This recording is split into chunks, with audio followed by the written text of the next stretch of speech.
Good morning to all of you and welcome to the Parso International School.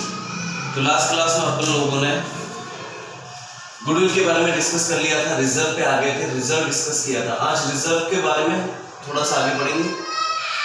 तो reserve में आप लोगों ने लास्ट क्लास में मेरे साथ ये देखा था कि ऐसा क्वेश्चन होता है, मान लीजिए दो पार्टनर है A और B जिनका रेशियो 2:1, फिर लिखा ये उनकी बैलेंस शीट है, आपको बैलेंस शीट दे रखी। इस बैलेंस शीट में बेटा आपको दोनों तरफ रिजर्व मिल सकते हैं, लायबिलिटी साइड में भी मिल सकते हैं और एसेट साइड में। लायबिलिटी साइड में जो रिजर्व मिलते हैं एक तरह से यूं बोलते हैं वो प्रॉफिट वाले रिजर्व है।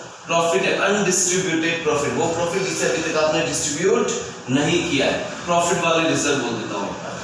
क्या क्या नाम आता है? एक तो होता है जनरल रिजर्व, एक था कैपिटल रिजर्व, एक था प्रॉफिट एंड लॉस अकाउंट, है ना। एक नाम आता है वर्कमैन कंपनसेशन रिजर्व, बताया था मैंने आपको। वर्कमैन कंपनसेशन रिजर्व ये वो रिजर्व है जो फर्म ने बनाया अगर किसी वर्कर के कोई लायबिलिटी आ गई, मतलब वर्कर के लग गई और हमें कुछ पैसा देना है, तो जितना पैसा देना है इसमें से देंगे, रिमेनिंग अपन डिस्ट्रीब्यूट कर देंगे। और एक था इन्वेस्टमेंट फ्लक्चुएशन रिजर्व, ये रिजर्व कब काम आता है? अगर आपने कोई इन्वेस्टमेंट कर रखा है और अगर आपको लगता है कि इसकी वैल्यू डाउनफॉल हो सकती है, कम हो सकती है, तो वो जो लॉस होगा ना इन्वेस्टमेंट की वैल्यू कम होने में, तब अपन इस रिजर्व का यूज करते हैं, इन्वेस्टमेंट फ्लक्चुएशन रिजर्व। ये 5 रिजर्व थे और इधर दो नाम आते हैं, कई बार P&L आता है, बस इन दोनों में क्या फर्क है? ये P फॉर प्रॉफिट और ये L फॉर लॉस है।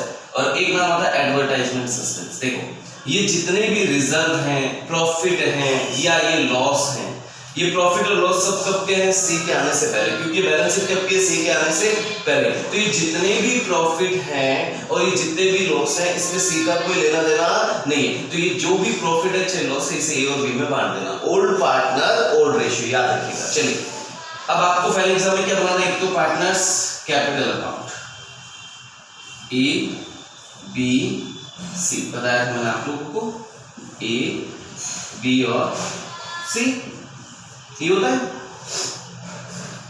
अगर आपको बैलेंस में कोई रिजर्व मिले, बिना सोचे समझे उसे बांट देना। Old partners old ratio, only old partner, new वाले को नहीं। तो ये जो जनरल रिजर्व है, ये कैपिटल रिजर्व है, P&L है, ये प्रॉफिट है, ये सब जो मैं बांटूंगा पार्टनर्स को दूंगा A और B को, इससे A और B की कैपिटल क्या हो जाएगी? बढ़ेगी। आप लोग जानते हैं बढ़ाते तो इस तरफ, तो ये सारे इधर वाले रिजर्व इधर ले आना। General reserve, capital reserve, P&L account, workman compensation reserve, investment fluctuation. हाँ, अगर ये लॉस हो, बताओ ये लॉस भी कब के हैं? C के आने से पहले, मतलब इस लॉस में भी C का कोई हिस्सा नहीं है, तो ये लॉस भी कौन बांटेगा? Old partner old ratio. तो इस लॉस को भी बांट देना।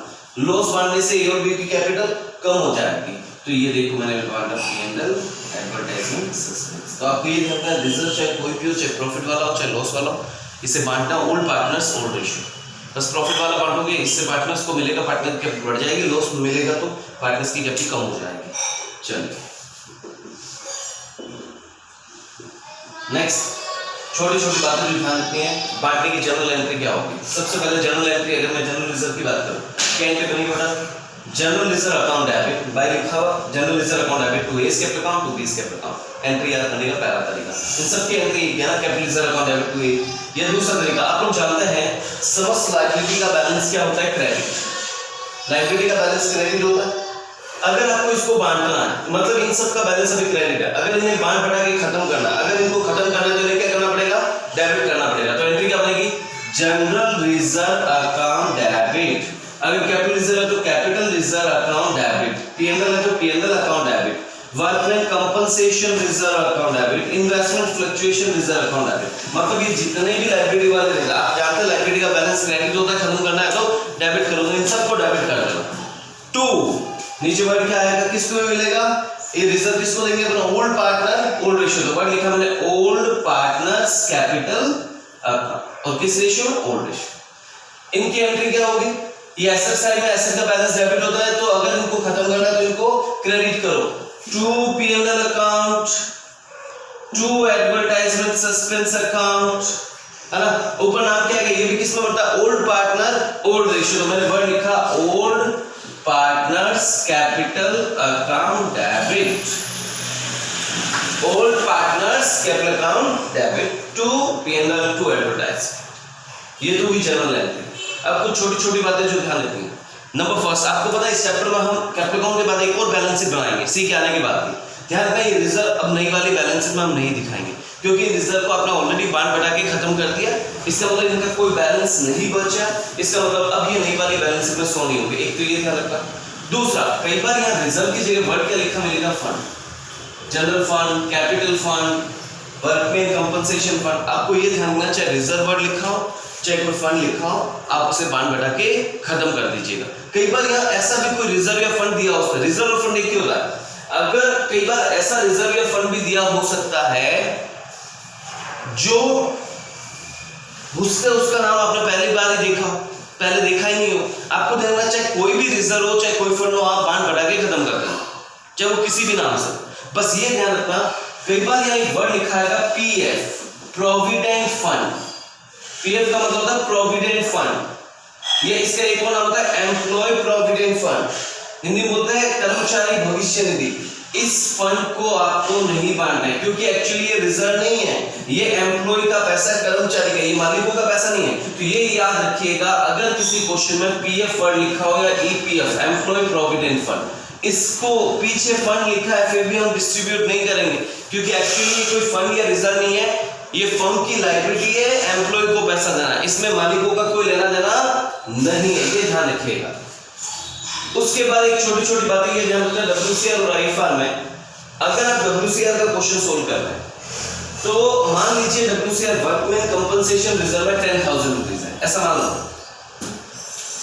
यहाँ लिखा है डब्ल्यूसीआर में 10,000, मतलब 10,000 रुपये आपके पास रिजर्व। अब नीचे कुछ नहीं लिखा है, मतलब वर्कर को 1 रुपये भी देने नहीं है तो 10 बार देना। लेकिन कई बार क्वेश्चन ये लिखा होता है, there is a liability towards workman of ₹4,000, मतलब वर्कर के टुवर्ड्स 4,000 की लायबिलिटी। ये बात कहाँ लिखी होती है, एडिशनल इंफॉर्मेशन।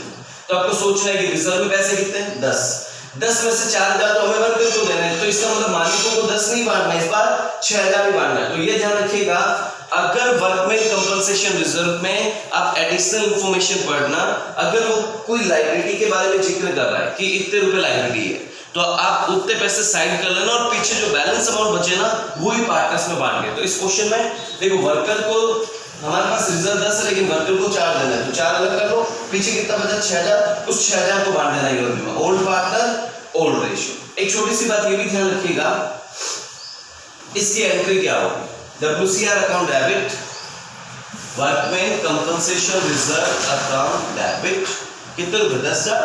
अब 10,000 में से क्वेश्चन कह रहा है 4,000 लायबिलिटी है, तो अपन नाम लिखेंगे to liability for workman compensation, कितने रुपए 4,000। पीछे कितना बच गया 6,000, जिसकी कोई जरूरत नहीं है, पार्टनर्स में बांट दो, to A's capital account to B's capital account, जो भी उनका रेशियो है। तो WCR की एंट्री क्या बनेगी बेटा, WCR अकाउंट डेबिट टू, अगर कोई लायबिलिटी है तो उतना पैसा रख लेना, पीछे जो बचे उसे पार्टनर्स में बांट दीजिएगा। एक जनरल नॉलेज की बात है, जो 4,000 रुपए वर्कर को देना है, इसे अपन बैलेंस शीट नई वाली बैलेंस शीट की लायबिलिटी साइड में दिखाएंगे कि 4,000 रुपए अभी भी हमारी लायबिलिटी है। फिर एक आईएफआर में भी ध्यान रखना, आईएफआर ये रिजर्व क्यों बनाते हैं, मान लीजिए इसका बैलेंस है 10,000 रुपए, ये रिजर्व क्यों बनाते हैं हम, ताकि इन्वेस्टमेंट की वैल्यू में अगर कोई कमी हो गई तो उसको यहाँ से चार्ज कर दें। अब अगर लोगों को इन्वेस्टमेंट की वैल्यू में कोई कमी है तो ये 10,000 रुपए पूरे पार्टनर्स में बांट दो। लेकिन अगर क्वेश्चन लिखा है इन्वेस्टमेंट की वैल्यू 2,000 से कम होगी, तो आपको क्या ध्यान रखना है, 10,000 में से 2,000 को अपन इस रिजर्व का यूज कर लेंगे, वैल्यू कम हुई है, पीछे जो 8 बचा वही बांटेंगे। एंट्री करने का बोलूं तो एंट्री क्या बनेगी, आईएफआर अकाउंट डेबिट 10,000। अब इसमें से अगर आपको इन्वेस्टमेंट के लिए कुछ पैसा रखना है, अगर उसकी वैल्यू कम हुई तो वर्ड लिख देना टू इन्वेस्टमेंट, कितने रुपए कम हुए थे 2,000, और पीछे जो 8,000 हुई है वो भी में बांटना है, ये ध्यान। चलिए रिजल्ट टोटली ओवर हो गया मेरी तरफ से, एक बार इसको ध्यान से देखिएगा, 2 क्लासेस लगाइए अपन ने। Have a nice day.